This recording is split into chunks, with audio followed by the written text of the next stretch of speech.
Hello students, कैसे हैं आप सभी? स्वस्थ, खुश और मस्त। बिल्कुल होना भी है आपको स्वस्थ, क्योंकि आप रहेंगे फिट तभी तो होंगे हिट। मैं लाली वर्मा नेक्स्ट टॉपर्स की हिंदी क्लास में आप सभी का बहुत बहुत स्वागत करती हूं। बेटा, हमने क्रश कोर्स स्टार्ट कर दिया है और कोर्स बी का पहला पार्ट मतलब कबीर की साखी के साथ मैं उपस्थित हूं। कबीरदास जी कौन थे? कबीरदास जी ने साखी लिखी या दोहे? बहुत से बच्चों के मन में ये प्रश्न आता है कि साखी और दोहे ये अलग अलग क्या है, साखी का अर्थ क्या है। सब कुछ बताऊंगी, तो आपको चिंता नहीं करना है, बने रहिए मेरे साथ। चलते हैं सबसे पहले हम कबीरदास जी के जीवन परिचय की ओर और जानते हैं कि कबीरदास जी किस तरह के कवि थे, किस तरह के व्यक्ति थे। क्या सगुण भक्ति धारा या निर्गुण भक्ति धारा? अब आप कहेंगे मैडम ये क्या होता है। सुनो, कभी कभी इस तरह के प्रश्न आ जाते हैं पठित काव्यांश से कि कबीरदास जी सगुण भक्ति धारा या निर्गुण भक्ति धारा। तो सबसे पहले तो आपको यह पता होना चाहिए कि सगुण भक्ति धारा या निर्गुण भक्ति धारा होती क्या है। तो सगुण भक्ति धारा मतलब सगुण उपासक, अर्थात साकार ब्रह्म को पूजने वाले, जो ईश्वर के आकार के साथ या रंग रूप के साथ उसकी पूजा करते हैं। जैसे हम राम को मानते हैं, राम का नाम लेते ही हमें बिल्कुल मर्यादा पुरुषोत्तम श्री राम की छवि हमारे मस्तिष्क में आ जाती है। वहीं कृष्ण का नाम लेते ही हमें मधुर सी मुरली, होठों पर रखे हुए मुस्कान की याद आ जाती है। यदि भोले नाथ या महाकाल का नाम लेते तो हाथ में डमरू, त्रिशूल और गले में भुजंग, सांप दिखाई देने लगता है। इसी तरह से ये होता है साकार, ठीक है, सगुण उपासक। वहीं निर्गुण उपासक की बात करूं यदि मैं, तो निर्गुण भक्ति धारा के कवि कबीरदास जी थे। इन्होंने ईश्वर की आराधना किसी आकार में नहीं की है। उनके अनुसार ईश्वर का कोई रंग रूप या आकार नहीं होता। परमेश्वर एक है जिसका कोई रंग रूप या आकार नहीं, जो अलौकिक है, जो सर्वत्र है, जो हर जगह व्याप्त है। तो आइए जानते हैं कबीरदास जी के बारे में। कबीर का जन्म 1398 में काशी में हुआ माना जाता है। कब माना जाता है बेटा? 1398 में काशी में। अब साथ ही साथ गुरु रामानंद के शिष्य कबीर ने 120 वर्ष की आयु पाई। 120 वर्ष बड़ी लंबी आयु होती है। जीवन के अंतिम कुछ वर्ष मगहर में बिताए और वही चिर निद्रा में लीन हो गए। चिर निद्रा मतलब हमेशा के लिए सो गए, हमेशा के लिए सो जाना, ठीक है। चिर निद्रा, निद्रा मतलब नींद, चिर मतलब हमेशा, हमेशा के लिए सो जाना, के लिए सो जाना मतलब सो जाना, अर्थात क्या? मृत्यु या निधन, निधन, ठीक है, निधन हो जाना। कबीर का आविर्भाव ऐसे समय में हुआ था जब राजनीतिक, धार्मिक और सामाजिक क्रांतियां अपने चरम पर थीं। राजनीतिक भी, धार्मिक भी और सामाजिक क्रांतियां अपने चरम पर थीं। उस समय कबीरदास जी आए। कबीर क्रांतदर्शी कवि थे। क्रांतदर्शी मतलब बदलाव, सकारात्मक बदलाव। उनकी कविता में गहरी सामाजिक चेतना प्रकट होती है। उनकी कविता सहज ही मर्म को छू लेती है। उनकी जो भी रचनाएं हैं, साखियां हों, सबद हों, दोहे हों, जो भी है वो सीधे दिल तक पहुंचती है। एक और धर्म के बाह्य आडंबरों पर उन्होंने गहरी और तीखी चोट की है। धर्म के बाह्य आडंबर, बाह्य आडंबर मतलब दिखावटी, मतलब बाह्य आडंबर मतलब बाहरी दिखावटीपन। आडंबर, आडंबर क्या होते हैं? दिखावटीपन, मतलब दिखावटीपन, ठीक, दिखावटीपन, ठीक है। तो उन्होंने गहरी और तीखी चोट की है। तो दूसरी, आत्मा परमात्मा के विरह और मिलन के भावपूर्ण गीत भी गाए हैं। आत्मा और परमात्मा के मिलन के गीत गाए हैं, क्योंकि ये जो हमारी आत्मा है वो परमात्मा का ही अंश है। हर एक जीव, जंतु, प्राणी जिसमें आत्मा है वो परमात्मा का ही अंश है। परमात्मा ने हम सब का निर्माण किया है, हम सब की सृष्टि की है। किसी को मनुष्य बनाया, किसी को प्राणी बनाया, किसी को पशु बनाया, किसी को जीव जंतु, रेंगने वाले कितने सारे जीव जंतु बनाए, लेकिन सबकी आत्मा तो होती है। सबकी मृत्यु के बाद आत्मा जो है परमात्मा से तो मिलती है। तो यही वो जानते थे, उनके अनुसार किसी तरह से, मतलब यही वो मानते थे।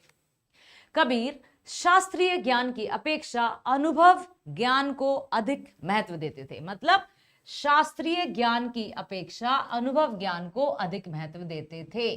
प्रैक्टिकल नॉलेज, अनुभव ज्ञान मतलब प्रैक्टिकल नॉलेज, जिसको हम कहें कि प्रैक्टिकल नॉलेज को वो अधिक मानते थे, अधिक महत्व देते थे। समझ में आया? उनका विश्वास सत्संग में था और वे मानते थे कि ईश्वर एक है, वह निर्विकार है। निर्विकार मतलब जिसका कोई आकार ना हो, जिसका कोई आकार ना हो। मतलब समझ में आया? निर्विकार, अरूप, जिसका कोई रूप ना हो, जिसका कोई रूप ना हो, जिसका कोई रूप ना हो। कबीर की भाषा पूर्वी जनपद की भाषा थी। उन्होंने जन चेतना और जन भावनाओं अपने शब्द और साखियों के माध्यम से जन जन तक पहुंचाई। तो अब है शब्द और साखियां, कुछ होते हैं दोहे। तो जो साखियां है ना, साखी या हम कहें साखियां, तो इनका अर्थ होता है प्रमाण, साक्ष्य, प्रमाण, सबूत, साक्ष्य। ठीक, ये इस साखी का अर्थ मतलब प्रमाणित करती हैं। जो भी उनकी साखियां हैं, जो भी उनके दोहे हैं, वो इतने 1398 मतलब 14, 15, 16, 17, 18, 19, 20, 21वीं सदी में हम जी रहे हैं। तो 600-700 वर्ष पूर्व उन्होंने ये साखियां लिखी और आज भी उनकी साखियां वर्तमान परिप्रेक्ष्य में भी बिल्कुल प्रासंगिक नजर आती हैं कि कबीरदास जी बिल्कुल सही कह रहा है। ऐसा लगता है जैसे आज की ही बात कर रहे हैं। तो 600-700 वर्ष पूर्व लिखी गई साखियां आज भी हर एक बात, उनकी हर एक साखी प्रमाणित करती है कि हाँ, वो हमसे संबंधित ही है। वो मनुष्य के जीवन से संबंधित ही रचनाएं करते थे उस समय भी। सोचो आप। अब हम पढ़ेंगे, ठीक है, ध्यान से देखिएगा। पढ़ने के कई तरीके होते हैं, तो मैं एक साखी आपको गाकर पढ़ती हूं, बाकी हम पढ़ते जाएंगे। क्या लिखा है? ऐसी बाणी बोलिए मन का पाखोय, ऐसी बाणी बोलिए मन का पाखोय, अपना तन शीतल करे औरन को सुख होए कबीरा, औरन को सुख होए। कस्तूरी कुंडली बसे मृग ढूंढे वन माही, कस्तूरी कुंडली बसे मृग ढूंढे वन माही। ऐसे घट घट राम है दुनिया देखे नाही कबीरा, दुनिया देखे नाही। जब मैं था तब हरि नहीं, अब हरि है मैं नाही। सब अंधियारा मिट गया जब दीपक देखा माही कबीरा, दीपक देखा माही। सुखिया सब संसार है खाए अरु सोवे, दुखिया दास कबीर है जागु अरे रोवे, कबीरा जागु अरे रोवे। अब देखिए, ऐसी वाणी बोलिए मन का आपा खोए, अपना तन शीतल करे औरन को सुख होई। वाणी, वाणी, ठीक है। मन का आपा खोई, अहंकार। अपना तन शीतल, शीतल करे औरन को सुख होई। कस्तूरी कुंडल निबसे मृग ढूंढे बनवाई, ऐसे घटघट राम है दुनिया देखे नाई। जब मैं था तब हरि नहीं, मैं, अहंकार, घमंड, ठीक है, अहंकार या घमंड। अब हरि है मैं नाही, हरि मतलब परमात्मा, ईश्वर। सब अंधियारा मिट गया जब दीपक देखे माई सुखिया सब संसार। अब देखिए यहां पर सुन लीजिए कबीरदास जी क्या कहते हैं कि ऐसी बाणी बोलिए मन का आपा खोई, औरन कन शीतल करे, अपन को शीतल करे, अपना तन शीतल करे औरन शीतल हो। मतलब हमें हमेशा मीठी वाणी का प्रयोग करना चाहिए, अर्थात हमें मधुर भाषी होना चाहिए। हमारे व्यवहार में हमेशा मधुरता लानी चाहिए, हमेशा अपने व्यवहार में मधुरता अपनानी चाहिए, क्योंकि जब हम अच्छी भाषा का प्रयोग करते हैं तो हमारे मन को भी बहुत सुकून मिलता है। अपना तन शीतल करे औरन को सुख होए। एक तो जब हम अच्छे से व्यवहार करते हैं या अच्छी भाषा का प्रयोग करते हैं तो हमें भी अच्छा लगता है, हमारे मन को भी अच्छा लगता है, और जो सुन रहा है, जिससे हम वार्तालाप कर रहे हैं, उसको भी सुनने में अच्छा लगता है। इसलिए हमेशा हमें मृदुभाषी होना चाहिए, मृदुभाषी अर्थात मधुर भाषी। ठीक, मधुर भाषी होना चाहिए। ठीक। कस्तूरी कुंडलिन बसे मृग ढूंढे बन माही, ऐसे घटी घटी राम है दुनिया देखे माई। कस्तूरी मृग के बारे में आपने अवश्य सुना होगा कि कस्तूरी एक मृग है जिसकी नाभि में कस्तूरी बसता है। कस्तूरी क्या है? सुगंधित पदार्थ है, बहुत महंगा है। कस्तूरी क्या है? कस्तूरी सुगंधित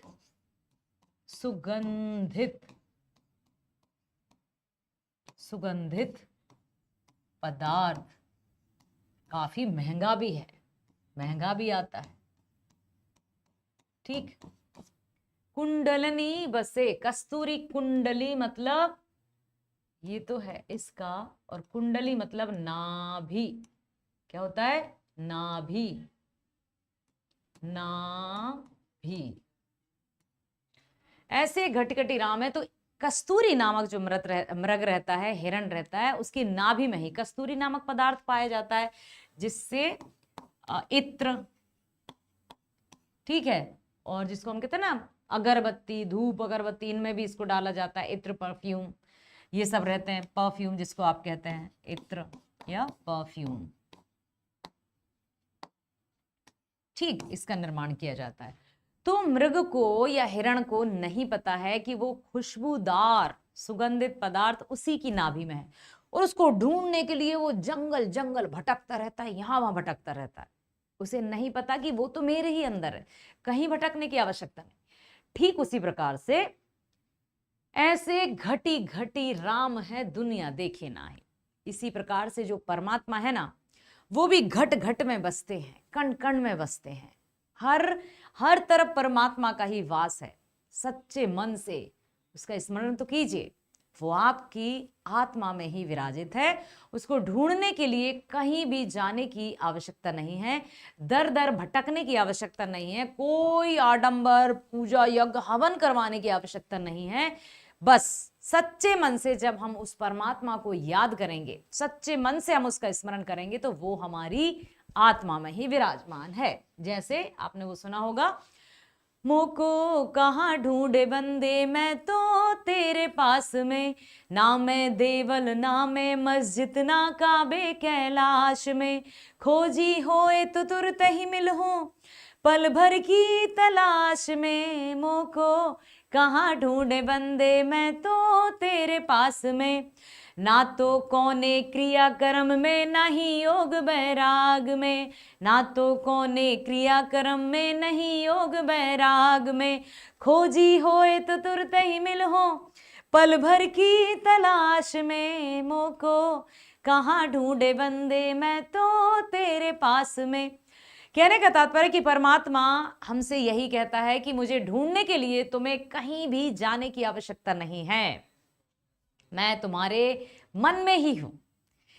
लेकिन मनुष्य कस्तूरी मृग की तरह भटकता रहता है, यहां जाता है। उन्होंने कहा ना मैं देवल ना मैं मस्जिद ना काबे कैलाश में, खोजी होए तो तुरत ही मिलूं पल भर की तलाश में। बस सच्चे मन से, सच्ची भावना से परमात्मा को याद कीजिए, वो आपको महसूस हो जाएगा।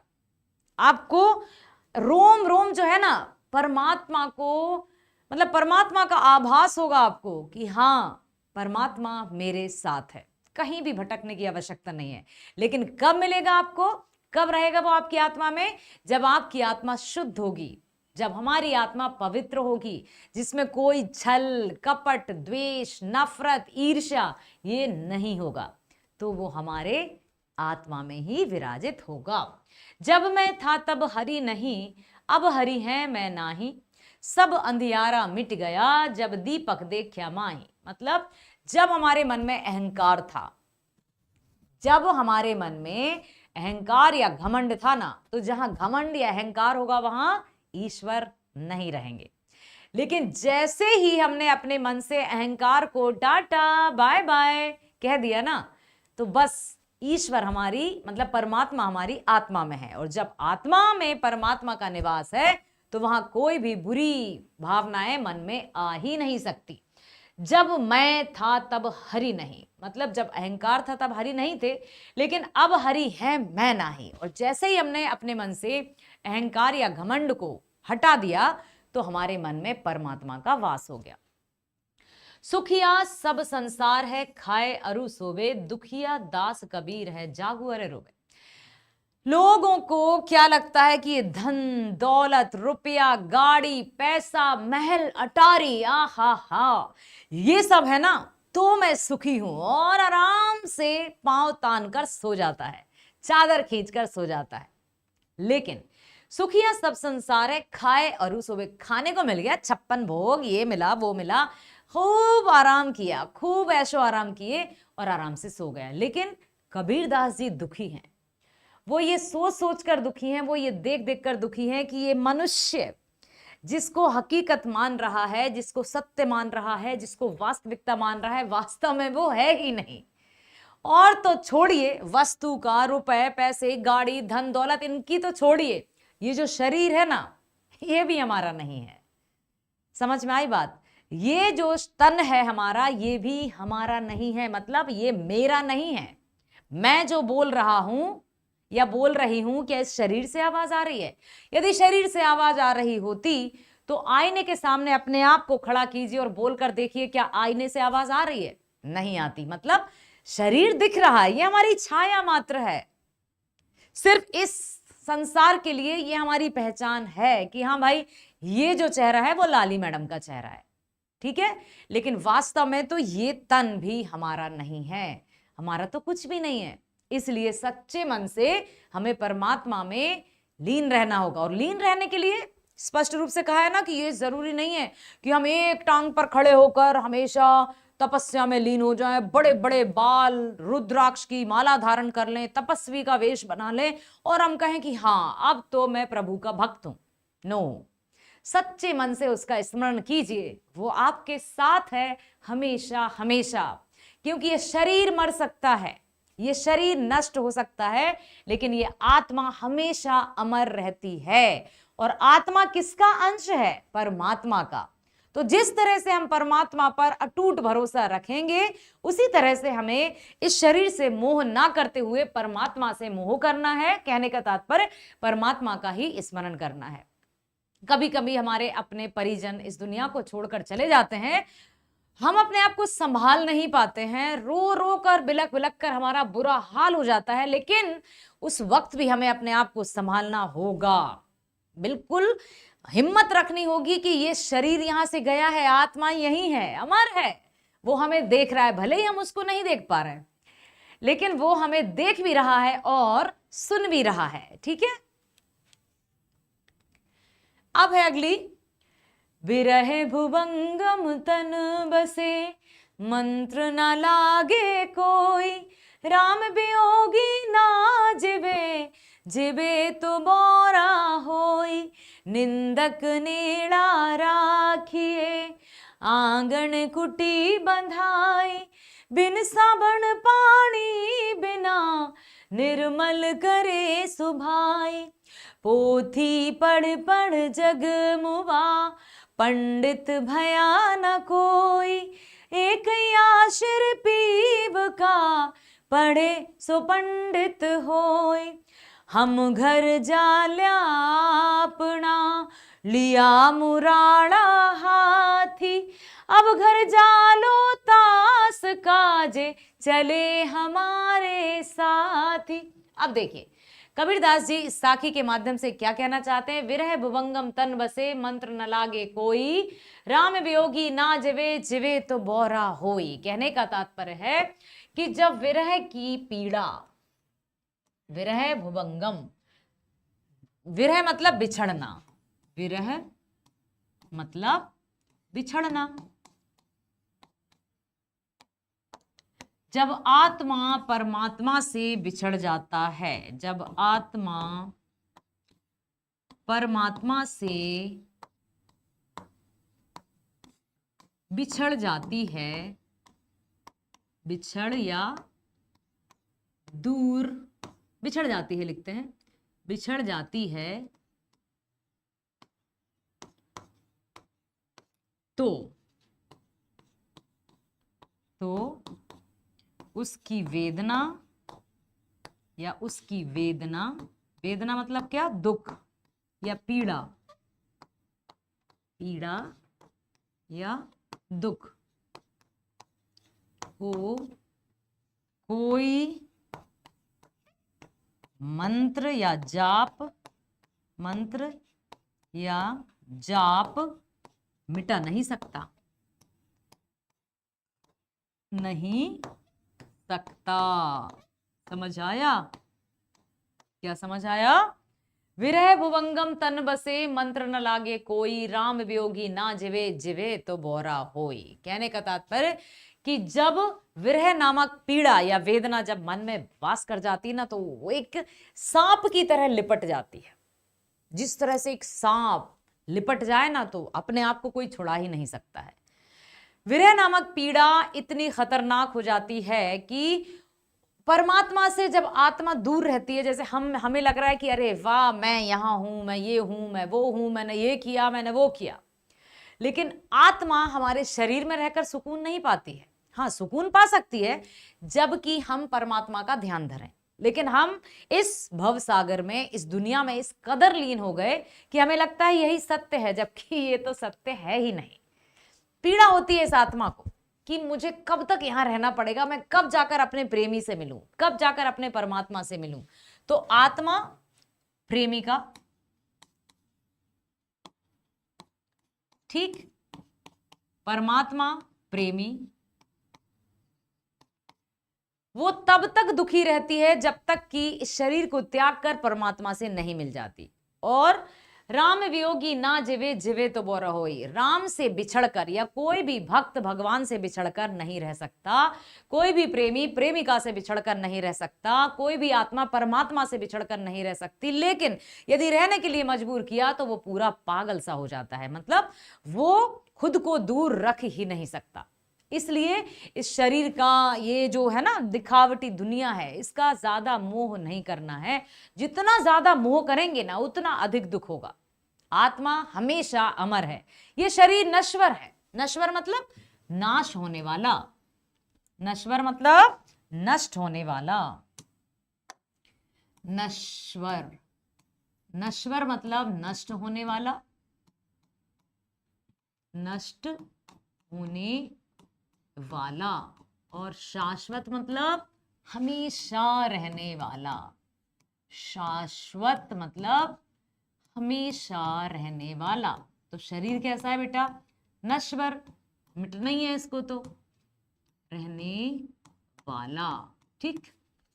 तो प्रेमिका, ओके, प्रेमिका, प्रेमी, ठीक, समझ में आया? तो हमारा शरीर नश्वर है। निंदक नेड़ा राखिए, आंगन कुटीच बंधाई, बिन साबन पानी बिना निर्मल करे सुभाई। कबीरदास जी कहते हैं कि अपने आप को स्वच्छ करने के लिए रगड़ रगड़ कर साबुन से नहाने की आवश्यकता नहीं है। मन जब स्वच्छ होगा तो तन भी स्वच्छ होगा। लेकिन इतना ध्यान रखिए कि जो हमारी कमियों को बताते हैं, जो हमारी उपेक्षा करने की हिम्मत रखते हैं, उनको अपने पास ही रखना है। क्योंकि जब हमारी निंदा करने वाले या कमियों को बताने वाले हमारे निकट रहेंगे तो इससे हमारी कमियां ही दूर होंगी ना। निंदक नेड़ा राखिए, आंगन कुटी बंधा है। वो कबीरदास जी तो कहते हैं कि अपने निंदा करने वालों को अपने पास ही रखो।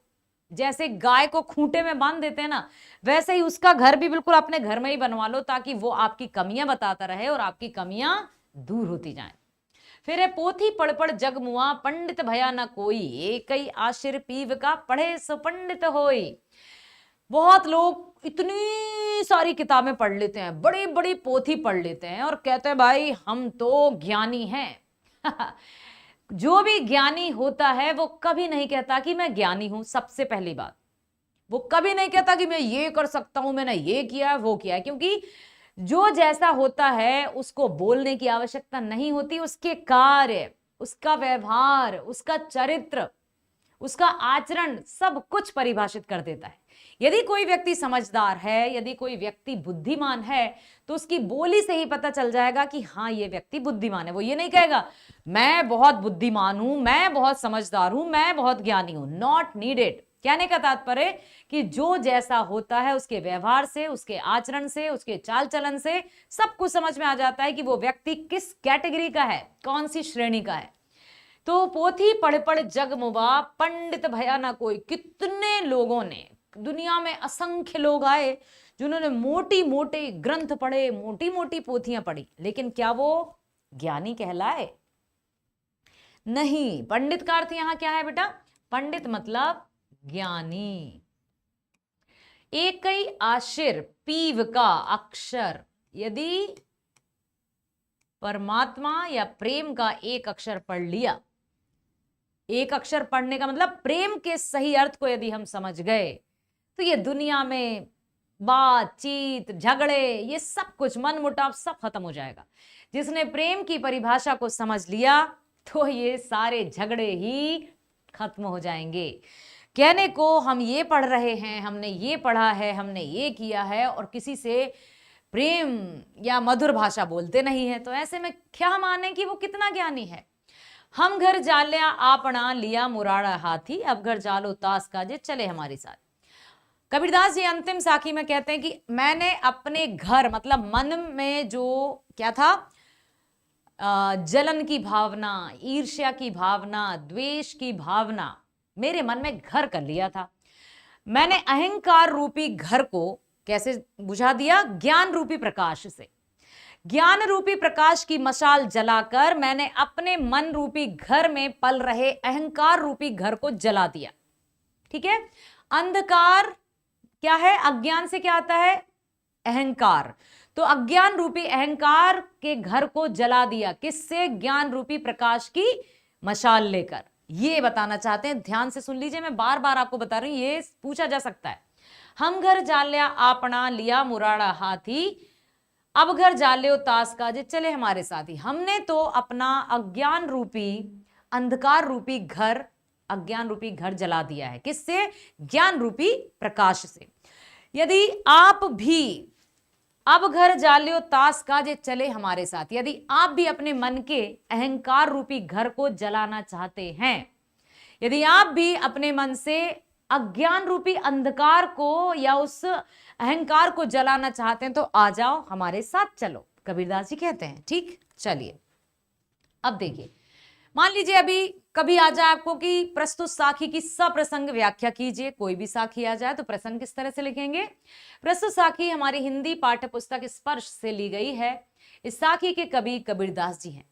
इसमें कबीर ने मीठी बोली बोलने, पहले क्या बता रही हूं मैं, मीठी बोली बोलने और दूसरों को दुख ना देने की बात कही है। इसमें कबीरदास जी कहते हैं कि हमें अपने मन का अहंकार त्याग कर ऐसी भाषा का प्रयोग करना चाहिए जिसमें हमारा अपना तन मन भी स्वस्थ रहे और दूसरों को भी कोई कष्ट ना हो, अर्थात दूसरों को भी सुख प्राप्त हो। दूसरी में क्या कहा है? कबीरदास जी कहते हैं कि जिस प्रकार एक हिरण कस्तूरी की खुशबू को जंगल में ढूंढता फिरता है, भटकता फिरता है, जबकि वह सुगंध उसी की नाभि में विद्यमान होती है, परंतु वह इस बात से बेखबर होता है, अनजान होता है, उसी प्रकार संसार के कण कण में ईश्वर विद्यमान है, घट घट, और मनुष्य इस बात से बेखबर ईश्वर को देवालयों में, तीर्थों में ढूंढता है। कबीर जी कहते हैं कि अगर ईश्वर को ढूंढना है तो अपने मन में ढूंढो, कहीं भटकने की आवश्यकता नहीं है। फिर क्या कहते हैं? जब मैं था तब हरि नहीं, अब हरि है मैं नाही। सब अंधियारा मिट गया जब दीपक देखा माही। ठीक है, तो कहने का तात्पर्य है कि जब इस हृदय में मैं अर्थात अहंकार था तब इसमें परमेश्वर का वास नहीं था, परंतु अब हृदय में अहंकार नहीं है तो इसमें प्रभु का वास है। जब परमेश्वर नामक दीपक के दर्शन हुए तो अज्ञान रूपी अंधकार का विनाश हो गया। क्या? जब परमेश्वर रूपी दीपक के दर्शन हुए तो अज्ञान रूपी अंधकार का विनाश हो गया। अब क्या कहते हैं? संसार के लोग अज्ञान रूपी अंधकार में डूबे हैं, अपनी मृत्यु आदि से अनजान सोए हुए हैं। कहते हैं कबीरदास जी, सुखिया सब संसार है खाए अरु सोवे, दुखिया दास कबीर है जागू अरे रोवे। उसका है ये कि संसार के लोग अज्ञान रूपी अंधकार में डूबे हैं, उन्हें लगता है ये सत्य है, लेकिन सत्य तो सिर्फ राम का नाम ही है। मैंने अभी बताया ना कि ये शरीर तक हमारा नहीं है, ये शरीर हमारा नहीं है। जो मैं, जो भाषा, जो आवाज, जो ध्वनि निकल रही है वो मैं हूं, मतलब मैं आत्मा हूं। जिस दिन इस शरीर से आत्मा निकल जाएगी, ये आवाज भी नहीं रहेगी, तो ये शरीर तो मेरा है ही नहीं, नहीं है ना। बस ये तो इस दुनिया का एक भ्रम है, इस दुनिया में जान पहचान के लिए कि हाँ भाई ये हम हैं, लेकिन वास्तव में ये शरीर हमारा नहीं है। तो क्या बता रहे हैं कबीरदास जी? कि संसार के लोग अज्ञान रूपी अंधकार में डूबे हैं, अपनी मृत्यु से बेखबर, सब कुछ अनजान है और सोए हुए हैं। ये सब देखकर कबीर दुखी हैं और रो रहे हैं। प्रभु को पाने की आशा में हमेशा चिंता में जागते रहते हैं कि हे परमात्मा मुझे अपनी शरण में ले लो, मुझे अपनी शरण में ले लो राम, ले लो राम। कहने का तात्पर्य कि ये आत्मा जो है वो परमात्मा में लीन होगी तभी इसको सुख और चैन मिलेगा। यहाँ तो भटकते रहते हैं, यहाँ वहाँ डूब जाते हैं, खो जाते हैं, मोह माया के जाल में फंस जाते हैं। हमें नहीं पता है कि क्या, मतलब हम मनुष्य हैं इसलिए हम इस भ्रम जाल में फंसे हुए हैं, इस मोह जाल में फंसे हुए हैं, जबकि आत्मा तो परमात्मा का ही अंश है। आत्मा जब निकल गई तो ये शरीर मिट्टी का हो जाता है, किसी काम का नहीं। कबीरदास जी अगली साखी में कहते हैं कि मनुष्य के मन में अपनों के बिछड़ने का गम सांप बनकर लौटने लगता है। विरह भुवंगम तन बसे मंत्र न लागे कोई, तो उस पर कोई मंत्र असर नहीं करता। अपनों के बिछड़ने का गम सांप बनकर लौटने लगता है तो उस पर कोई मंत्र असर नहीं करता और ना ही कोई दवा असर करती है। उसी तरह राम अर्थात ईश्वर के वियोग में मनुष्य जीवित नहीं रह सकता। कहते हैं ना, अच्छे लोगों से, अच्छे कर्मों से ही ये दुनिया टिकी हुई है। जिस दिन इस दुनिया से पूरी तरह से अच्छाई चली जाएगी ना, ये दुनिया नष्ट हो जाएगी, क्योंकि जो निर्मित है उसका विनाश तय है, जो जन्म लिया है उसकी मृत्यु तय है, जो बना है उसका मिटना तय है, जो ऊपर पहुंचे हैं उसका भी गिरना तय है। मतलब नाश निर्माण, जन्म मृत्यु, बनना बिगड़ना। तभी कहते हैं ना, तू ही बनाए तू ही बिगाड़े दुनिया के सारे काम, हे राम तू ही माता तू ही पिता है। सुना होगा ना आपने। तो कहने का तात्पर्य कि जो कुछ भी घटित होता है वो विधि का विधान है। बस हमें इतना ध्यान रखना है कि हमें इस मोह जाल में फंसकर अपने आप को इस बंधन में नहीं डालना है। स्मरण करिए परमात्मा का, और परमात्मा का स्मरण करने के लिए जरूरी नहीं है कि दिन रात एक पैर पर खड़े हो जाएं या साधु का वेश धारण कर लें। अपने मन को सच्चा रखिए, अपने मन में द्वेष, छल, कपट, ईर्ष्या, नफरत ऐसी भावना बिल्कुल मत रखिए, बिल्कुल भी मत रखिए। यदि आ भी रही है ऐसी भावना तो उनको भगाओ, कहना नहीं भाई मैं नहीं, नफरत तो मैं नहीं कर सकती किसी से भी, क्योंकि मैं आत्मा हूं और मैं परमात्मा का अंश हूं। तो हर आत्मा में परमात्मा का अंश है। यदि हमने किसी से नफरत की मतलब हम परमात्मा से द्वेष निभा रहे हैं। यदि किसी तरह से कभी पल भर के लिए भी ऐसी भावना मन में आ जाए तो उसको तुरंत भगा देना और बाय बाय कह देना। अब कबीरदास जी कहते हैं कि निंदक न्याड़े राखिए आंगन कुटी बंधाए, मतलब निंदा करने वाले व्यक्तियों को अपने निकट रखना चाहिए। हो सके तो अपने आंगन में ही उनके लिए घर बनवा लेना चाहिए, आंगन कुटी बंधाई, अर्थात हमेशा अपने आसपास ही रखना चाहिए ताकि हम उनके द्वारा बताई गई हमारी गलतियों को सुधार सकें। इससे हमारा स्वभाव बिना साबुन और पानी के ही साफ हो जाएगा। अगली साखी है, पोथी पढ़ पढ़ जगमुआ, पंडित भया न कोई, 2.5 आश्र पीव का पढ़े सो पंडित होई। क्या कहते हैं कि संसार में मोटी मोटी पुस्तकें या किताबें पढ़कर कई मनुष्य मर गए, कई मनुष्य इस संसार से चले गए, परंतु कोई भी मनुष्य ज्ञानी नहीं हुआ। आज तक कोई भी मनुष्य ज्ञानी नहीं हुआ, ये कबीरदास जी ने कहा है। अपने आप में लोग मानते रहे कि मैं बहुत जानकार हूं, मैं ज्ञानी हूं, ऐसा हूं वैसा, लेकिन वास्तव में ज्ञानी तो कोई नहीं हुआ। यदि किसी व्यक्ति ने ईश्वर प्रेम का एक भी अक्षर पढ़ लिया होता तो वह पंडित बन जाता। अर्थात ईश्वर प्रेम ही एक सच है, इसे जानने वाला ही वास्तविक ज्ञानी है।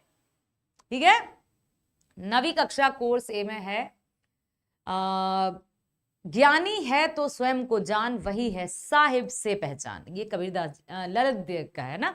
तो कहने का तात्पर्य कि जब हम जान लें, वास्तविकता को जब जान लें, परमात्मा को जब हम समझ लें, हमारा रोम रोम उसकी आराधना करे, उसके प्रति आस्था रखे, तो हम थोड़ा सा कह सकते हैं कि हाँ, हमें कुछ तो जानकारी हुई है। लेकिन ईश्वर का ज्ञान रखने वाले भी अपने आप में अहंकार को विकसित कर लेते हैं और कहते हैं कि मैं सब कुछ कर सकता हूं, मैं ईश्वर से मिल सकता हूं, मैं ईश्वर से बातें कर सकता हूं। मैं मतलब अहंकार, और जहां अहंकार आया वहां परमात्मा अधिक देर तक नहीं ठहरते। कबीर जी कहते हैं कि अपने हम घर जा लिया आपना, लिया मुराड़ा हाथी, जागर ताले ताश काजे चले हमारे साथी। कबीरदास जी कहते हैं कि उन्होंने अपने हाथों से अपना घर जला दिया।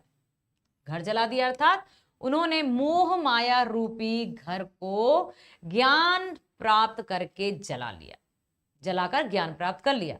उनके हाथों में जलती हुई मशाल यानी ज्ञान है। अब वे उसका घर जलाएंगे जो उनके साथ चलना चाहता है, अर्थात उसे भी मोह माया से मुक्त होना होगा जो ज्ञान प्राप्त करना चाहता है। समझ में आया? चलिए चलते हैं आगे। अब चलते हैं मोस्ट इंपोर्टेंट क्वेश्चंस की ओर, जो कि कुछ मतलब इस पार्ट से पूछे जा सकते हैं। ऐसे प्रश्न जो कि प्रीवियस ईयर्स के सॉल्यूशन मतलब प्रश्नों को भी हम यहाँ पर देखने वाले हैं, लेकिन कुछ उनके अलावा भी ऐसे प्रश्न हैं जो कि पूछे जा सकते हैं। जैसे आया है, ईश्वर कहाँ निवास करता है और मनुष्य से कहाँ ढूंढता फिरता है? कस्तूरी कुंडलिनी बसे मृग ढूंढे वन माही, ऐसे घटी घटी राम है दुनिया देखे नाही। कहने का तात्पर्य कि ईश्वर तो हर तरफ विद्यमान है, कण कण में विराजित है। ठीक, तो ईश्वर प्रत्येक मनुष्य के हृदय में विराज करता है या निवास करता है, परंतु अज्ञानता के कारण मनुष्य उसे देख ही नहीं पाता। अज्ञानता के कारण उसे मनुष्य नहीं देख पाता, इसलिए मनुष्य ईश्वर को मंदिर, मस्जिद, गुरुद्वारे और तीर्थ स्थलों में जाकर ढूंढता है। तो ईश्वर कहाँ निवास करता है? मनुष्य की आत्मा में ही परमात्मा का निवास होता है। मनुष्य से कहाँ ढूंढता है? मंदिर, मस्जिद, काबा, काशी, गुरुद्वारे, कहाँ कहाँ ढूंढता फिरता है। अभी बोला था मैंने, मोह को कहाँ ढूंढे बंदे, मैं तो तेरे पास में, ना मैं देवल ना मैं मस्जिद, ना काबे कैलाश में, खोजी होए तो तुरत ही मिल हो पल भर की तलाश में। अर्थात ईश्वर जो है हमारी आत्मा में ही, मन में ही विराजित रहता है। आवश्यकता है उसे सच्चे भाव से, सच्चे मन से पुकारने की और अपने मन को पवित्र रखने की, जिसमें छल कपट, ईर्ष्या, नफरत, द्वेष कुछ ना हो। तो परमात्मा यही है, अन्यत्र ढूंढने की आवश्यकता नहीं है। कबीर की साखियों का मुख्य उद्देश्य क्या है? बहुत अच्छा प्रश्न है, हो सकता है इस बार आ जाए। क्या है कबीर की साखियों का मुख्य उद्देश्य? क्या है? सबसे बड़ी बात कि जो भी दोहे, जो भी साखी, जो भी शब्द कबीरदास जी ने लिखे हैं, उनका मूल उद्देश्य है क्या? मुख्य उद्देश्य क्या है? क्या कहना चाहती हैं कबीर की साखियां? हमें वास्तविक ज्ञान से रूबरू कराती हैं, हमें इस प्रैक्टिकल अनुभव जनित ज्ञान। कबीरदास जी ने वैसे भी पुस्तकीय ज्ञान से अधिक अनुभव जनित ज्ञान को वैल्यू दी है या मान्यता दी है। तो देखिए, कबीर की साखियों का मुख्य उद्देश्य जीवन को सही तरीके से जीने की शिक्षा देना है। बहुत अच्छी बात लिखी है यहां पर।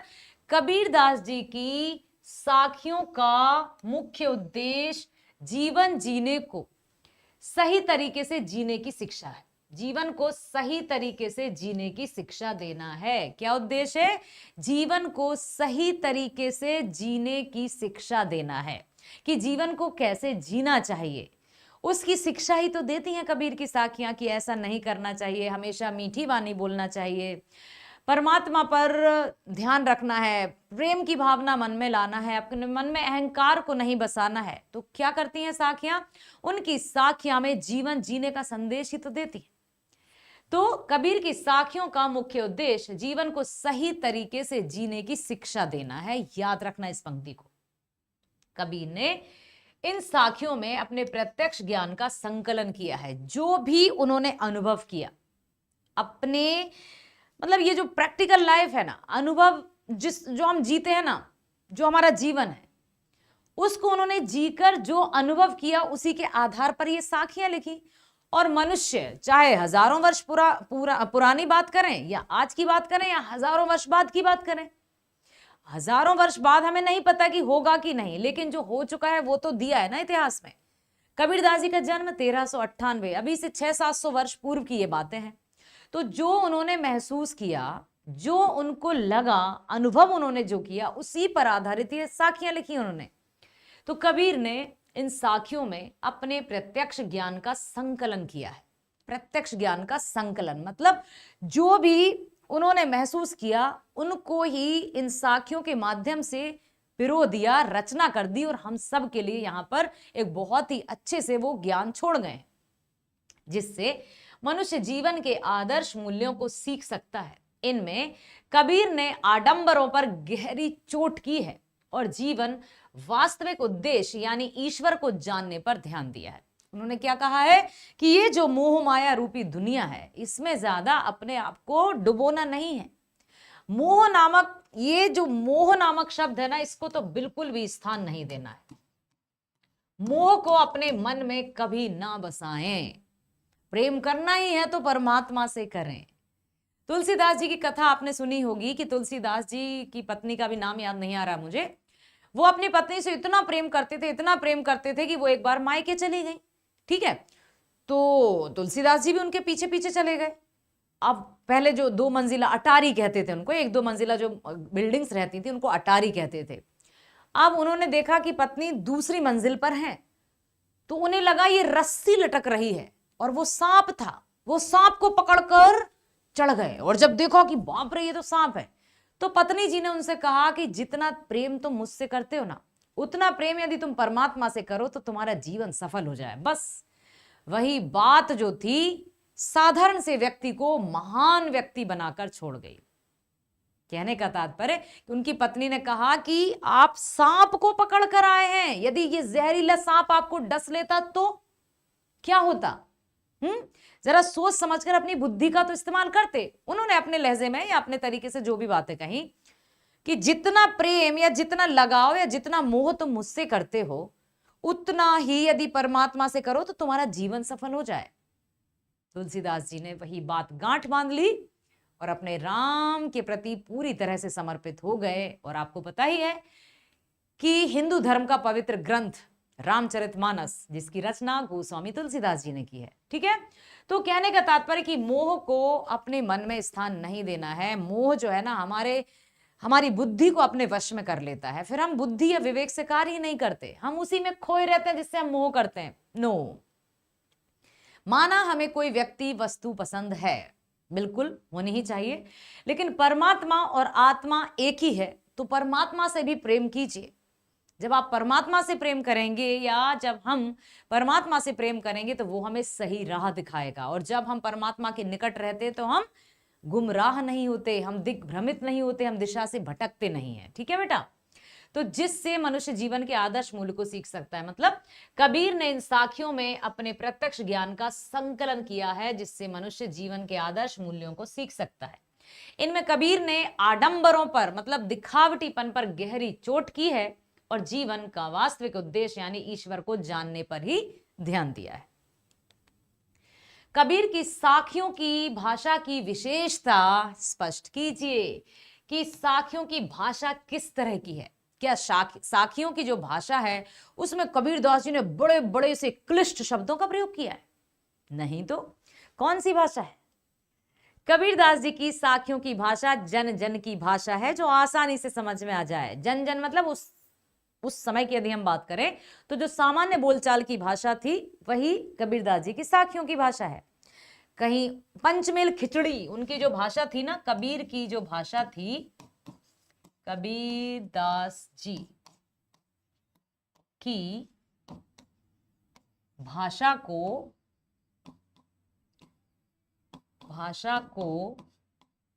पंचमेल खिचड़ी कहा जाता है। पंचमेल खिचड़ी, क्या? खिचड़ी। समझ में आया? ये कबीरदास जी की भाषा को पंचमेल खिचड़ी कहा जाता है, अर्थात उनकी भाषा कोई, क्योंकि उन्होंने विधिवत शिक्षा तो नहीं पाई थी, खिचड़ी कहा जाता है। समझ में आया मेरे बच्चों? तो अब पंचमेल खिचड़ी क्यों हुई? क्योंकि उन्होंने विधिवत शिक्षा तो प्राप्त की नहीं थी, वो विद्यालय तो गए नहीं थे, वो गुरुकुल में उन्होंने तो शिक्षा प्राप्त की नहीं थी। वो साधु और सज्जनों के साथ बैठते थे और उन मतलब तरह तरह स्थान स्थान पर जाकर उन्होंने जगह जगह जाकर भाषा सीखी और उसी भाषा में उन्होंने रचना की, इसलिए उनकी भाषा को पंचमेल खिचड़ी कहा जाता है। उनकी साखियों में, उनके दोहे में कई प्रकार की भाषा या कई प्रकार के शब्द देखने को मिलते हैं जो जन जन की भाषा थी। तो कबीर की साखियों की भाषा जनसाधारण की भाषा है। नीति परक साखियां जनमानस का जीने की कला सिखाती हैं। साखियों में अवधी, राजस्थानी, भोजपुरी, पंजाबी भाषा का प्रयोग हुआ है। कबीर की भाषा को सधुक्कड़ी भी कहा जाता है। सधुक्कड़ी भी कहा जाता है। सधुक्कड़ी क्यों? क्योंकि उन्होंने साधियों के साथ बैठ बैठ कर भी सधुक्कड़ी भी कहा जाता है, कहा जाता है। किसको? कबीरदास जी की भाषा को। ठीक, चलिए। कौन सा दीपक दिखाई देने पर कैसा अंधकार मिट गया? ज्ञान रूपी दीपक दिखाने से अंधकार रूपी अज्ञान का मिट गया। क्या? देखिए, कबीर के अनुसार ज्ञान रूपी दीपक दिखाने से अज्ञान रूपी अंधकार मिट जाता है। जब तक मनुष्य अज्ञानी रहता है तब तक उसमें अहंकार और अन्य बुराइयां होती हैं। जब तक घमंडी कौन होता है? अहंकारी कौन होता है? जो अज्ञानी होता है। लेकिन नहीं, कैसे? नहीं भाई, जिसके पास धन दौलत रुपया पैसा गाड़ी रहते हैं उनमें घमंड आ जाता है, मतलब वो अज्ञानी है। यदि उनमें ज्ञान होता तो उनमें अहंकार या घमंड कदापि नहीं होता। बहुत से ऐसे लोग होते हैं कि जिनके पास बहुत सारा रुपया पैसा गाड़ी धन दौलत सब कुछ है, लेकिन फिर भी उनका व्यवहार इतना अच्छा रहता है कि वो जिसके साथ भी बैठे या जिसके साथ भी उनका वार्तालाप हो, सामने वाले को ये महसूस ही नहीं होता कि ये इतना, मतलब इस दुनिया में कहा जाता है इतना बड़ा आदमी। बड़ा आदमी किसको कहा जाता है हमारी दुनिया में? जिसके पास धन दौलत रुपया पैसे बहुत है उसको कहते हैं ये बहुत बड़ा आदमी है, ऐसा कहा जाता है। आपको भी पता होगा कि नहीं नहीं वो तो बहुत बड़े आदमी है। बड़े आदमी मतलब धन दौलत से यहाँ पर बड़ा या छोटा नापा जाता है। जिसके पास धन की कमी है ये तो छोटा व्यक्ति है, ये तो गरीब है। ऐसी भाषा हम लोगों ने, आम जन लोगों ने बना ली है। जबकि वास्तव में बड़ा व्यक्ति है कौन? जो अपने आप को बड़ा कभी समझे ही ना। बड़े बड़ाई ना करें, बड़ों ना बोलें बोल, रहीमन हीरा कब कहे लाख टका मेरा मोल। तो जो वास्तव में बड़े होते हैं वो कभी ये दिखाते नहीं हैं, कभी ये जताते नहीं है कि मैं ऐसा हूं, मेरे पास गाड़ी है धन है दौलत है, तुम्हारे पास क्या है, ऐसा कभी नहीं कहते हैं। अपना व्यवहार वो हमेशा मधुर रखते हैं, अपने पांव हमेशा वो जमीन पर रखते हैं। लेकिन यहां पर कबीरदास जी क्या कहना चाहते हैं कि कबीर के अनुसार ज्ञान रूपी दीपक दिखाने से अंधकार रूपी क्या जल गया? अंधकार, अज्ञान रूपी अंधकार मिट जाता है। ज्ञान रूपी दीपक दिखाने से, दीपक दिखाने से अज्ञान रूपी अंधकार मिट गया। जब तक मनुष्य अज्ञानी रहता है तब तक उसमें, जब तक व्यक्ति अज्ञानी रहता है तब तक उसमें अहंकार और अन्य बुराइयां भी होती हैं। लेकिन जैसे ही उसके हृदय में ज्ञान रूपी दीपक जलता है, यानी ज्ञान प्राप्त होता है, उसका अज्ञान रूपी अंधकार खत्म हो जाता है। समझ में आया कि कौन सा दीपक देने पर, दिखाई देने पर कैसा अंधकार मिट जाता है? ज्ञान रूपी दीपक दिखाने से अज्ञान रूपी अंधकार मिट जाता है। समझ गए? विरह भुवंगम तन बसे, मंत्र ना लागे कोई। इस पंक्ति का भाव है कि विरह मतलब पृथकता, अलगाव, या हम कह सकते हैं बिछड़ना। बिछड़ना भी हम कह सकते हैं। एक सर्प के समान है, सांप के समान है, जो शरीर में बसता है और शरीर का क्षय करता है। क्षय मतलब नाश करता है, नाश। इस विरह रूपी सर्प पर किसी भी मंत्र का प्रभाव ही नहीं पड़ता, क्योंकि यह विरह ईश्वर को ना पाने के कारण सताता है। जब अपने प्रिय ईश्वर की प्राप्ति हो जाती है तो वह विरह रूपी सर्प शांत हो जाता है, समाप्त हो जाता है, अर्थात ईश्वर की प्राप्ति ही इसका स्थायी समाधान है। आत्मा जब तक परमात्मा से नहीं मिलती ना, वो तड़पती रहती है। हम इंसान हैं, हम कुछ भी कहें कि हम तो खुश हैं, लेकिन आत्मा खुश नहीं रहती। आत्मा खुश तब रहती है जब उसको, उसका जो इंसान है ना, मान लो मैं अपनी बात करूं, मैं अपनी आत्मा की बात करूं, तो ये तो मैं हूं नहीं, क्योंकि यदि आत्मा गई तो ये शरीर तो मिट्टी का हो गया। जैसे ही आत्मा हमारे शरीर से निकल जाती, ये कुछ है क्या? लोग 5 मिनट भी घर में नहीं रखते हैं आत्मा के जाने के बाद, मतलब ये कुछ नहीं है। सब कुछ क्या है? आत्मा। और आत्मा अपने परमात्मा से मिलने के लिए हर पल तड़पती है। इसलिए क्यों कहा जाता है कि जो अच्छे व्यक्ति रहते हैं वो जल्द ही चले जाते हैं। सुना होगा ना, यार वो तो कितने अच्छे व्यक्ति थे। भगवान भी अच्छे व्यक्तियों को जल्दी बुला लेता है वास्तव में, क्योंकि उनका कनेक्शन जो है ना, उस आत्मा का कनेक्शन परमात्मा से इतना स्ट्रांग रहता है कि वो हर पल बस उनको ध्यान में रखे रहती है कि परमात्मा मुझे आपके पास आना है, मुझे इस दुनिया में ज्यादा नहीं रहना है। लोगों के लिए होंगे हम अच्छे, लेकिन उस मोह जाल में खुद को फंसाने से वो रोकता है, क्योंकि उस आत्मा को खुशी तभी होगी जब वो परमात्मा से मिल जाएगी। और ये सच्चाई है, वास्तविकता है। लेकिन कुछ क्या, 99% लोग इस दुनिया को ही हकीकत मान लेते हैं, वास्तविकता मान लेते हैं, और इसको ही वास्तविक मान लेते हैं कि ये दुनिया ही सही है।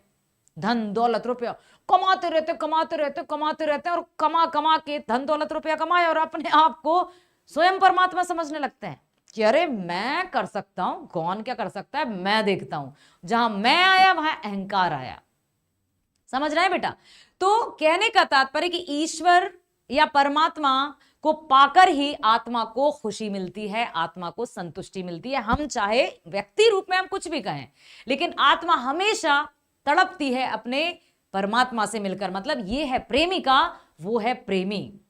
वो जब तक एक दूसरे से नहीं मिलेंगे, क्योंकि वहां से उनको यहां भेजा है, वो यहां नहीं आना चाहता। कोई भी इस मृत्यु लोक में आना नहीं चाहता, कोई भी आत्मा। लेकिन परमात्मा कहते हैं नहीं नहीं, सृष्टि का निर्माण किया है, जाना तो पड़ेगा। प्रभु जल्दी से जल्दी मुझे अपने घर वापस बुलाइएगा, क्योंकि घर हमारा वास्तविक क्या है? वही जहां परमात्मा है। तो वो कहते हैं कि देखिए, जितना आपकी विधि का विधान है, जितना लिखा है, उतना तो आपको भोगना पड़ेगा। फिर भी हे परमात्मा, मुझे जल्दी से जल्दी वहां से बुलाइएगा। मैं वहां नहीं रह सकता अधिक समय के लिए। तो जो बिल्कुल सच्चे, पवित्र, अच्छे व्यक्ति रहते हैं, वो जल्दी ही यूं फटाफट चले जाते हैं, चुटकियों में चले जाते। कहते हैं ना, किसी को मतलब सोते सोते ही मृत्यु हो गई, उन्होंने किसी को परेशान नहीं किया, वो किसी पर बोझ नहीं बने, उन्होंने अपने जीवन में सिर्फ सुख ही सुख भोगा, क्योंकि वो पवित्र आत्मा थी। उसको इस जीवन में दुख भोगना ही नहीं था, क्योंकि वहां तो विधि का विधान लिखा जा चुका था ना कि ठीक है, तुम अच्छे व्यक्ति हो, तुम देव पुरुष हो, जाओ, कुछ समय के लिए बुला लेंगे। अब ये रिश्ते नाते, किसी के पुत्र हो गए, किसी के पति हो गए, किसी के प्रेमी हो गए, किसी के पिता हो गए, और यहां जब व्यक्ति वहां चला जाता है तो यहाँ के लोग बिलखते हैं, दुखी होते हैं, क्योंकि वो उनसे मोह रूपी बंधन में बंध जाते हैं। क्या करें, इंसान है, भगवान नहीं ना। लेकिन उस आत्मा को बिल्कुल भी ये नहीं लगता कि अरे मुझे यहां से नहीं जाना है, मुझे छोड़ दो, मुझे मत ले जाओ। खुश होकर जाती है, क्योंकि उसे तो अपने घर ही जाना है। हम कितना भी दिन भर काम करते हैं, हम घर जाते हैं ना, कहते हैं यार जल्दी घर पहुंचे। इतने में यदि थोड़ा सा भी विलंब यदि हो जाए ना, मान लो हमें 12:30 पर जाना है या 4 बजे हमें जाना है, 5 मिनट भी यदि देरी हो गई तो क्या है, हमें घर जाना है, घर जाने की जल्दी होती है। उसी प्रकार से आत्मा को भी अपने घर अर्थात परमात्मा के घर जाने की जल्दी होती है और जो अच्छे व्यक्ति होते हैं वो चले जाते हैं बिना कष्ट भोगे। ठीक, तो क्या कहा है कवि ने? कबीरदास जी ने यही कहा है कि जब अपने प्रिय ईश्वर की प्राप्ति हो जाती है तो वह विरह रूपी सर्प शांत हो जाता है, समाप्त हो जाता है। अर्थात ईश्वर की प्राप्ति होते ही, मतलब ईश्वर की प्राप्ति ही इसका स्थायी समाधान है। आत्मा तभी खुश होगी जब परमात्मा में लीन हो जाएगी। ठीक, चलिए, दीपक दिखाई देने पर अंधियारा कैसे मिट जाता है? साखी के संदर्भ में स्पष्ट कीजिए। दीपक में एक प्रकाश पुंज होता है। हम सभी जानते हैं कि दीपक में एक प्रकाश पुंज होता है। ठीक, दीपक जब जलता है तो अपने आसपास की जो दुनिया है या सृष्टि है उसको रोशन कर देता है। तो दीपक में एक प्रकाश पुंज होता है जिसके प्रभाव के कारण अंधकार नष्ट हो जाता है। इसी प्रकार मन में ज्ञान रूपी दीपक का प्रकाश फैलते ही छाया, भ्रम, संदेह, भय रूपी अंधकार समाप्त हो जाता है। इसलिए हमें अधिक से अधिक ज्ञानी व्यक्तियों के संपर्क में रहना चाहिए, अच्छी अच्छी बातें सोचना चाहिए, परमात्मा पर सच्ची श्रद्धा रखनी चाहिए। ये नहीं कि दुख आया तो उससे लड़ने लगे, सुख आया तो भूल गए, और जब कुछ ऐसा हुआ हे भगवान करने लगे। हमेशा हमेशा उससे कनेक्टेड रहना है, क्योंकि ईश्वर में आस्था तो मुश्किलों में भी रास्ता। अब चलते हैं बेटा हम प्रीवियस ईयर क्वेश्चंस की तरफ। ठीक है, जो कि बोर्ड कक्षा, सीबीएसई बोर्ड कक्षा में ही, परीक्षा में ही पूछे गए हैं। उन प्रश्नों को यहां पर आपके समक्ष लेकर आए हैं। कौन सा पूछा गया था प्रश्न इस पाठ से? कबीर निंदक को अपने निकट रखने का परामर्श क्यों देते हैं? क्यों देते हैं? कबीर निंदक को अपने निकट रखने का परामर्श इसलिए देते हैं क्योंकि वही हमारा सबसे बड़ा हितैषी है। हितैषी किसे कहते हैं? जो हमारा भला चाहता है। हितैषी मतलब भला चाहने वाला। हितैषी मतलब भला चाहने वाला। तो जो निंदक रहता है ना, वही हमारा चाहने वाला, वही हमारा हितैषी है। अन्यथा झूठी प्रशंसा कर अपना स्वार्थ सिद्ध करने वाले तो कई लोग मिल जाते हैं कि चलो तारीफ करो, व्यक्ति को तारीफ सुनना अच्छा लगता है तो वो तारीफ जो करता है उसको वो अच्छा मानने लगता है, जबकि जो सामने वाला जो तारीफ कर रहा है ना, उसके मन में कुछ और ही चल रहा है। मन में राम, बगल में छुरी, और बाबा तेरी नीयत बुरी। पुराने लोग ऐसे ही कहावत नहीं छोड़ गए। तो तभी तो कहते कि अरे मैंने जिस पर भरोसा किया उसी ने मुझे धोखा दे दिया। आस्तीन का सांप जिस थाली में खाया उसी में छेद किया।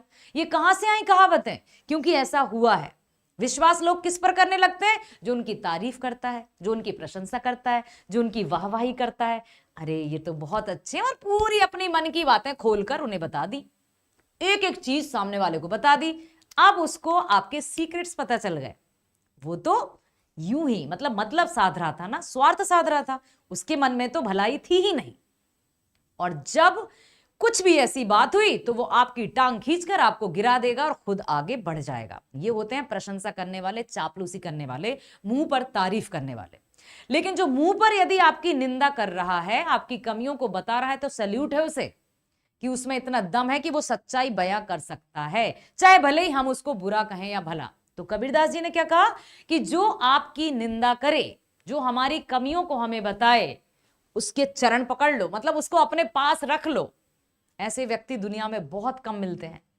लेकिन सामान्य व्यक्ति हम क्या करते हैं? जो हमारी बुराई करता है हम उससे दूरी हो जाते हैं। बड़ा आया हमारी बुराई करने वाले, खुद को देखता नहीं हमारी बुराई करेगा, नहीं करना है ऐसा। उससे अच्छे से ठीक है भाई, तुमने मेरी कमी बताई ना, और बताना यदि मुझसे कोई कमियां हो।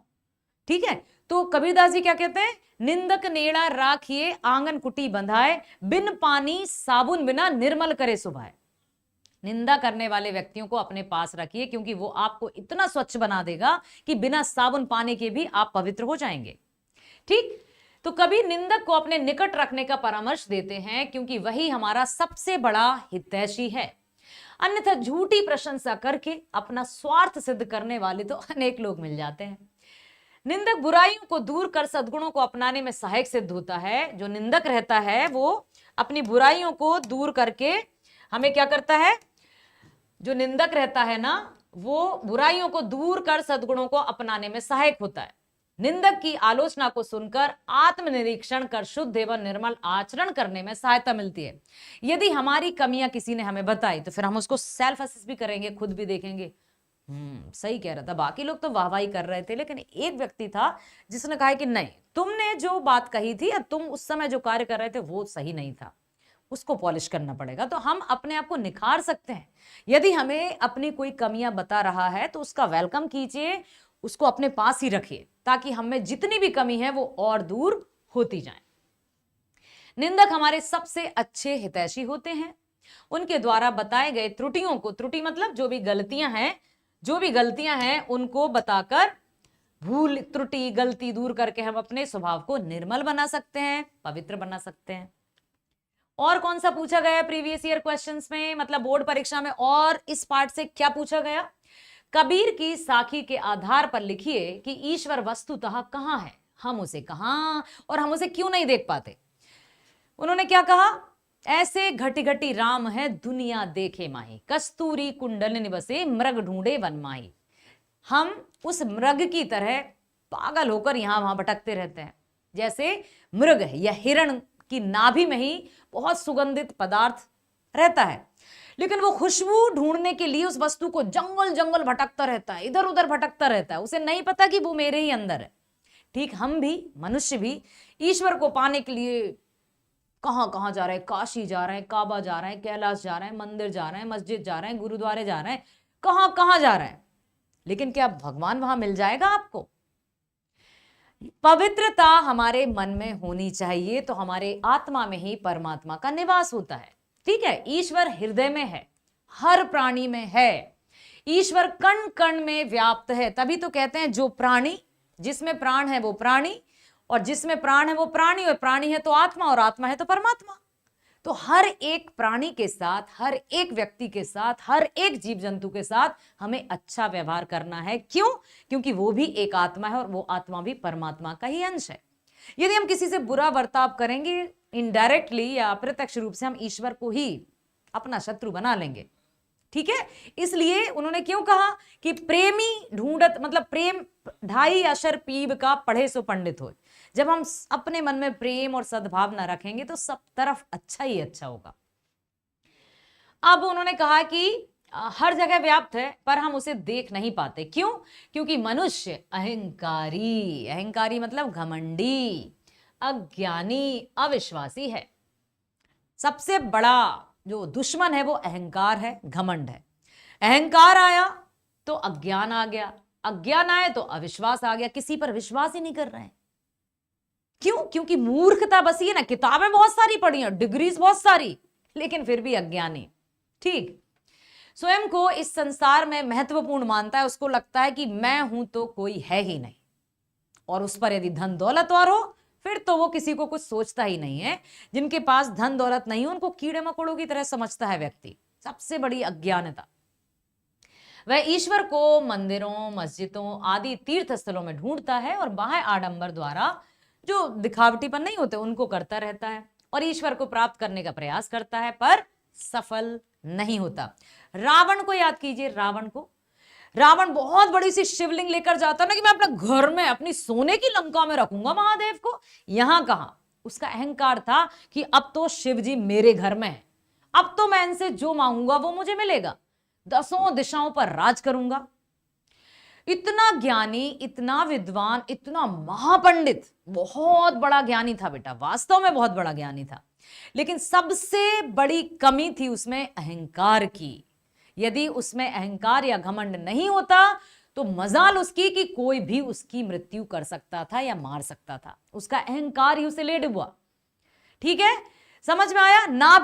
नाभि में ये किसकी बात पता थी? विभीषण भाई को। अब घर का भेदी लंका ढाए विभीषण को कहा जाता है, लेकिन यह भी विधि का विधान था कि दोनों भाई एक ही मां से जन्मे थे, पिता भी उनके एक ही थे। ठीक है, लेकिन एक भाई इतना बड़ा अहंकारी और दूसरा भाई इतना शील, इतना विनम्र। रावण, किसी का नाम सुना है आपने? कोई नाम रखता है? जबकि वो तो इतना बड़ा ज्ञानी था, इतना विद्वान था, लेकिन रावण किसी बच्चे का नाम सुना है? नहीं सुना। क्यों? क्योंकि वो अहंकारी था, घमंडी था, उसका घमंड ही उसको ले डूबा। तो जो अहंकार है वो सबसे बड़ा शत्रु है हमारा। आप बताते हैं जैसे मृग की नाभि में कस्तूरी नामक सुगंधित पदार्थ होता है, लेकिन वह अज्ञानता के कारण उसे ढूंढने के लिए दूर दूर जंगलों में भटकता है। अतः हम अपने मन को एकाग्रचित करके ईश्वर को पाने में सफल हो सकते हैं। एकाग्रचित यदि हम अपने मन को करेंगे तभी हमारा मन जो है एकाग्रचित करके ईश्वर को पाने में हम सफल हो सकते हैं। एकाग्रचित मतलब जैसे कॉन्सेंट्रेट कहते हैं ना बेटा, एकाग्रचित जिसको अंग्रेजी में कॉन्सेंट्रेशन कहा जाता है, ध्यान केंद्रण भी इसको कहते हैं, ध्यान केंद्रण, ठीक, केंद्रण, कॉन्सेंट्रेशन। तो यही उन्होंने बताया है। कबीर के अनुसार राम वियोगी क्यों नहीं जी पाता? राम मतलब परमात्मा, परमात्मा से बिछड़कर आत्मा जो पवित्र मन रहता है वो जी क्यों नहीं पाता?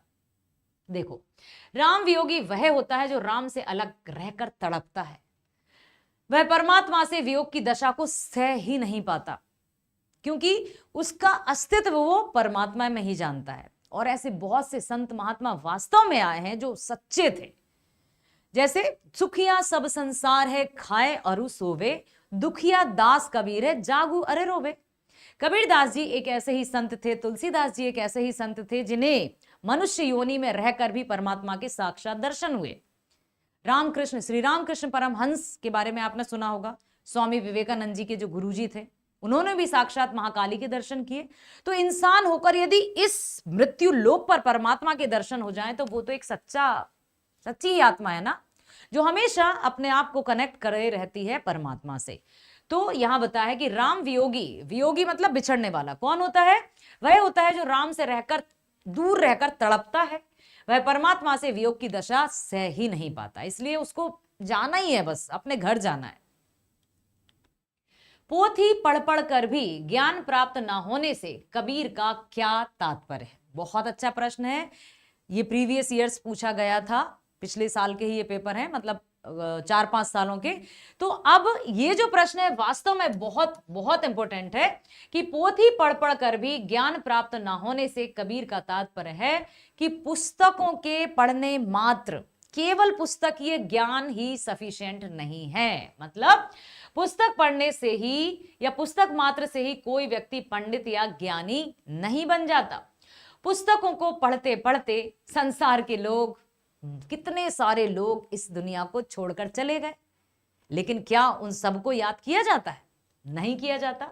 लेकिन वास्तविक ज्ञान की प्राप्ति नहीं होती। ईश्वर की प्राप्ति पुस्तकीय ज्ञान या पोथियां पढ़ने से नहीं हो सकती। ईश्वर तो केवल उसे मिलता है जो प्रभु से प्रेम कर सके और उन्हें समर्पित हो सके। असंख्य लोग इस दुनिया में आए और चले गए, हम कितनों का नाम याद रखते हैं? अभी स्वामी विवेकानंद जी की बात हुई, श्री रामकृष्ण परमहंस जी की बात हुई, गोस्वामी तुलसीदास जी की बात हुई, कबीरदास जी की बात हुई। इनकी बात हम क्यों करते हैं? क्योंकि इन्होंने आम व्यक्ति से हटकर परमात्मा में अपने आप को लीन किया और कुछ ऐसा कार्य किया जिससे जग का भला हो सके, हम सब की भलाई हो सके, इसलिए इनको हम आज पूजते हैं या पूछते हैं। तो हमें उसी श्रेणी में शामिल होना है, अपना कर्म करना है। ये नहीं है कि हमें पढ़ना ही नहीं है या पुस्तकीय ज्ञान हमें नहीं चाहिए, लेकिन केवल पुस्तकीय ज्ञान पढ़ने से ही हमें ज्ञान की प्राप्ति नहीं होती। प्रैक्टिकल लाइफ भी हमें जीना है और क्या क्या करना चाहिए, ईश्वर से कनेक्शन हमेशा बनाना है। जब हम ईश्वर से कनेक्टेड रहते हैं तो हम वास्तव में दिग्भ्रमित नहीं होते, रास्ते से नहीं भटकते, बहुत अच्छे रास्ते पर चलते हुए सदगति को प्राप्त करते हैं। ठीक, चलिए, तो मुझे आशा ही नहीं पूर्ण विश्वास है कि आपने कबीर की पूरी साखी को अच्छे से सुना, उनके भावार्थ को समझा। साथ ही साथ यदि सप्रसंग व्याख्या कीजिए आ गया तो आप क्या लिखेंगे? प्रस्तुत साखी कौन सी पुस्तक से ली गई है? स्पर्श के पाठ 1 साखी से ली गई है, इसके कवि कबीरदास जी हैं। कोई भी साखी आ जाए तो ये हो गया प्रसंग। प्रसंग मतलब कहां से ली गई है, कौन इसके रचयिता है। भावार्थ में उसका आप अर्थ लिख दीजिए और भाव लिख दीजिए, तो आपको पूरे बहुत अच्छे से अंक प्राप्त हो जाएंगे। मेरे बच्चों, इसी उम्मीद के साथ मिलते हैं अगले वीडियो में। स्वस्थ रहिए, खुश रहिए, बाय बाय, थैंक यू।